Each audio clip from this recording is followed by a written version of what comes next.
Assalamualaikum warahmatullahi wabarakatuh. Selamat pagi, sampai berjumpa kembali di subtema 1 rukun dalam perbedaan, di tema 2 persatuan dan perbedaan dalam pembelajaran 3. Hidup rukun merupakan impian setiap warga negara. Rukun dalam perbedaan akan memberikan kedamaian dan ketentraman. Tanaman dan habitatnya. Habitat adalah tempat suatu makhluk hidup tinggal dan berkembang biak. Kita lihat di sini ada serumpun pohon bambu. Ini tinggal di tempat-tempat tertentu. Ciri khusus yaitu mempunyai bulu-bulu halus yang tajam. Bulu yang tajam dapat di batang. Bulu tersebut melekat kuat dan dapat menyebabkan gatal. Ciri khusus daripada pohon bambu. Dan banyak lagi ciri-ciri khusus yang dimiliki oleh tumbuhan lainnya. Adaptasi adalah ciri khusus yang dimiliki tanaman atau tumbuhan untuk hidup pada tempat atau daerah tertentu. Berdasarkan habitatnya, tumbuhan dibagi 3 jenis. Yang pertama adalah hidrofit. Ini adalah tumbuhan kangkung ya. Kita lihat ada tumbuhan kangkung, eceng gondok, ini termasuk golongan daripada hidrofit. Tumbuhan yang sebagian tumbuhnya ada di permukaan air, akarnya berada di air, memiliki rongga udara dalam batang atau tangkai daun. Daunnya muncul ke permukaan. Ini adalah tumbuhan hidrofit. Yang kedua adalah tumbuhan higrofit. Kita lihat di sini ada gambar tanaman pakis. Ini biasa tumbuh di batu bata atau di tempat-tempat tertentu. Lainnya, tumbuhan yang hidup di daerah lembab. Tumbuhan terdiri atas bagian-bagian akar, batang, dan daun. Batangnya pada umumnya tidak tampak karena terdapat di dalam tanah. Daunnya yang muda umumnya melingkar atau menggulung. Ini adalah tumbuhan pakis ya, termasuk golongan higrofit. Yang kedua, kerofit. Itulah di sini adalah lidah buaya ya.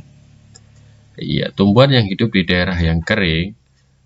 Tumbuhan ini memiliki daun tebal, sempit, kadang-kadang berubah bentuk menjadi bentuk duri, sisik atau bahkan tidak mempunyai daun. Batangnya tebal dan mempunyai jaringan untuk menyimpan air, akarnya panjang. Habitat dan cara melindungi diri. Kita lihat di diagram Venn ini. Cara tumbuhan menyesuaikan diri. Ya, kita lihat di sini pertama adalah kangkung. Ya, kangkung, batang berongga, daun yang berada di atas air. Ini adalah cara tumbuhan menyesuaikan diri. Yang kedua, teratai. Teratai memiliki batang berongga dan daun yang lebar. Kita sudah membahas kemarin kenapa daun yang berada di perairan ini memiliki daun yang lebar. Yang kedua, pakis. Menggulung daunnya untuk adaptasi dengan lingkungan lembab.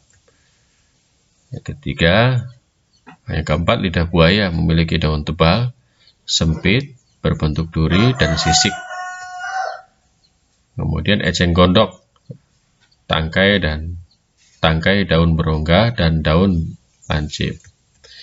Kemudian pohon bambu, bulu-bulu halus yang tajam dan menyebabkan gatal. Ini adalah cara tumbuhan menyesuaikan diri. Banyak lagi cara-cara tumbuhan lain yang dapat menyesuaikan diri dengan lingkungannya.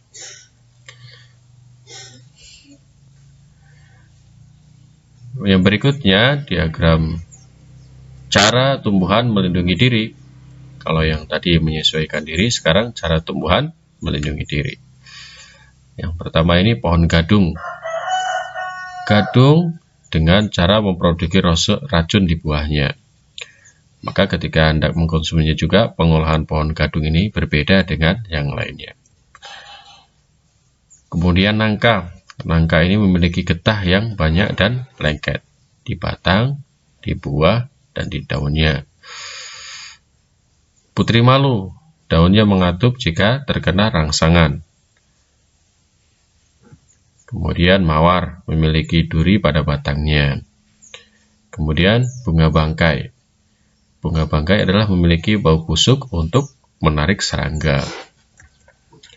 Nah, ini adalah kantung semar, memiliki kantung penjebak serangga. Ini adalah tumbuhan pemakan serangga. Proklamasi Kemerdekaan Indonesia. Para pejuang bangsa yang telah berjasa terhadap kemerdekaan Indonesia. Ini adalah foto daripada Bapak Insinyur Soekarno. Lahir di Blitar, Jawa Timur 6 Juni 1901. Meninggal di Jakarta 21 Juni 1970. Ini yang menyusut konsep teks proklamasi. Kemudian membacakan teks proklamasi kemerdekaan Indonesia di kediamannya di Jalan Pegangsaan Timur, nomor 56 Jakarta. Pembacaan ini didampingi oleh Muhammad Hatta. Kemudian ini Dr. Andes Muhammad Hatta atau disebut dengan Bung Hatta. Ini lahir di Bukit Tinggi, Sumatera Barat, tanggal 12 Agustus 1902. Beliau wafat di Jakarta tanggal 14 Maret 1980 pada usia yang 77 tahun. Bung Hatta ini menyusun konsep teks proklamasi bersama Bung Karno dan Mr. Ahmad Subarjo. Ia ikut menandatangani teks proklamasi atas nama bangsa Indonesia bersama Bung Karno. Muhammad Hatta adalah wakil presiden pertama Indonesia. Bapak ini juga disebut sebagai Bapak Koperasi Indonesia. Ahmad Subarjo Jojo Disurjo. Lahir di Karawang, Jawa Barat 23 Maret 1896. Kemudian wafat 15 Desember 1978 dalam usia 82 tahun. Ini Menteri Luar Negeri Indonesia yang pertama. Tokoh ini dari golongan tua yang berperan dalam mempersiapkan proklamasi kemerdekaan Indonesia. Kemudian Laksamana Tadashi Maeda. Ini adalah perwira tinggi Angkatan Laut Kekaisaran Jepang. Rumahnya digunakan untuk kegiatan menyusun teks proklamasi. Walaupun beliau orang Jepang, beliau rela membantu Indonesia karena simpati terhadap rakyat Indonesia. Kemudian Soekarni. Ia lahir di Blitar, Jawa Timur, 14 Juli 1916. Beliau wafat di Jakarta 7 Mei 1971 dalam usia 54 tahun. Nama lengkapnya adalah Soekarni Kartodiwirjo. Mengusulkan agar yang mendatangani teks proklamasi adalah Bung Karno dan Bung Hatta atas nama bangsa Indonesia. Kemudian Fatmawati yang bernama asli Fatimah. Lahir di Bengkulu pada tahun 1923 dan meninggal dunia di Jakarta pada tahun 1980. Beliau dimakamkan di Taman Makam Pahlawan Kalibata, Jakarta. Perannya yaitu menjahit bendera pusaka Sang Merah Putih yang dikibarkan pada upacara proklamasi kemerdekaan Indonesia di Jalan Pegangsaan Timur nomor 56 Jakarta. Dan ini adalah Sayuti Malik.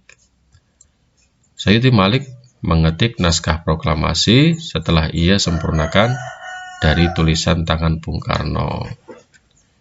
Oke, demikian ya. Sekarang kita akan belajar daripada peta pikiran, yaitu tentang proklamasi kemerdekaan Indonesia. Kita akan mulainya dari kata apa, mengapa, siapa, di mana, kapan, dan bagaimana. Seperti yang kamu telah buat pada pembelajaran satu kemarin.